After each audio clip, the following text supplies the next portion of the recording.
Tonight, we received a disturbing message from a woman named Claire. She says she made the mistake of letting a distant family relative stay in her home. At first, he seemed polite, grateful, and quiet. But after a few days, she began noticing something wasn't right. According to Claire, this guest refuses to leave. Every night, when the lights go out, she hears strange noises in the hallway. And sometimes, she swears she can hear someone breathing outside her bedroom door. She told us that recently, she caught glimpses of him changing and his face twisting, his body bending in ways that don't make sense. She says she's terrified, and she doesn't know how much longer she can live like this. So tonight, we're driving out to Claire's home to see what's happening inside her house. We don't know what to expect.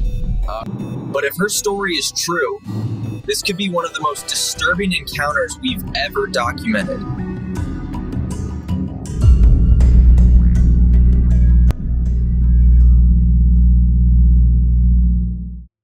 After a long drive, we finally arrived at Claire's home. From the outside, it looked normal, just another quiet house on a dark street. But the moment we pulled into the driveway, Claire was already waiting by the front door.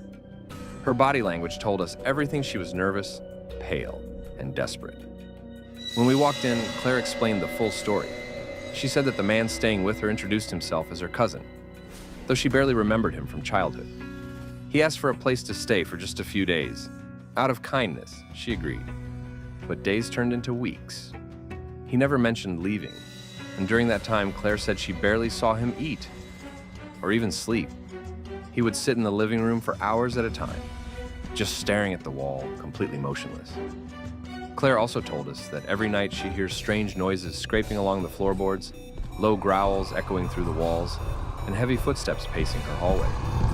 She said the guest locks himself in the spare bedroom during the day, and when she passes by at night, she hears whispering inside, even though no one else is supposed to be there. We asked Claire if she had confronted him. She said she tried, but his eyes changed when she brought it up. She said they didn't look human anymore, and after that moment, she became too scared to ask him again. Claire pointed to the spare bedroom door and said, "This is where her guest stays." We could already feel the heavy tension in the house. Every creak of the floor, every gust of wind outside felt like a warning. Something was wrong here. To understand what was happening, we set up cameras around the house, one in the living room, one in the hallway near the guest room, and one outside Claire's bedroom door. Our goal was to capture proof of whatever she was hearing at night. After we finished setting up, we asked Claire to show us the guest. She hesitated, saying she didn't know what version of him we'd find if we knocked. But finally, she led us to his door.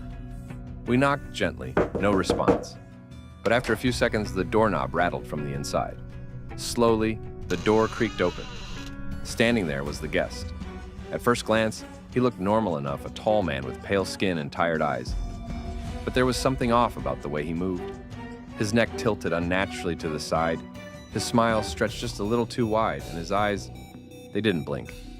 We introduced ourselves, explaining that we were there to check on Claire's concerns.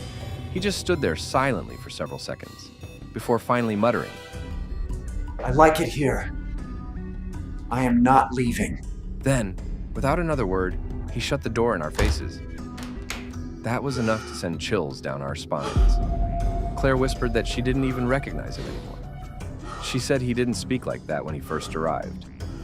Later that night, we settled in to review the footage from our cameras. For the first few hours, everything seemed normal.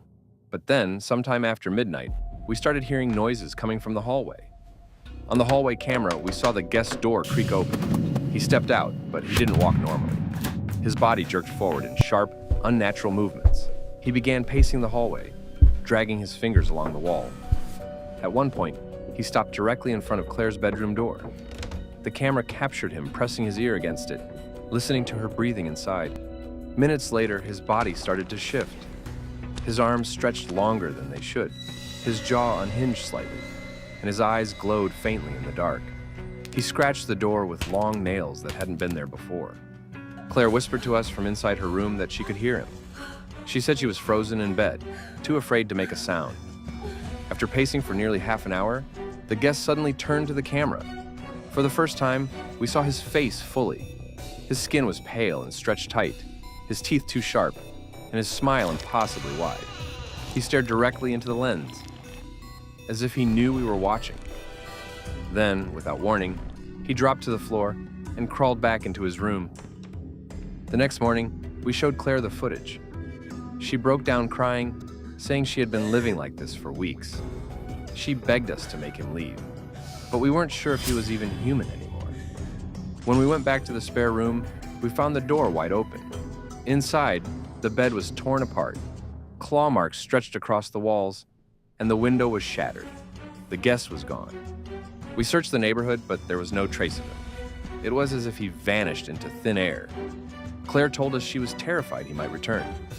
We advised her never to let him back in again, no matter what form he might appear in. To this day, we don't know what that thing was. Was he ever really her cousin? Or had something else taken his place long before he showed up at her door? What we do know is this. Sometimes the scariest monsters are the ones who seem the most familiar, and once they're invited in, they may never leave.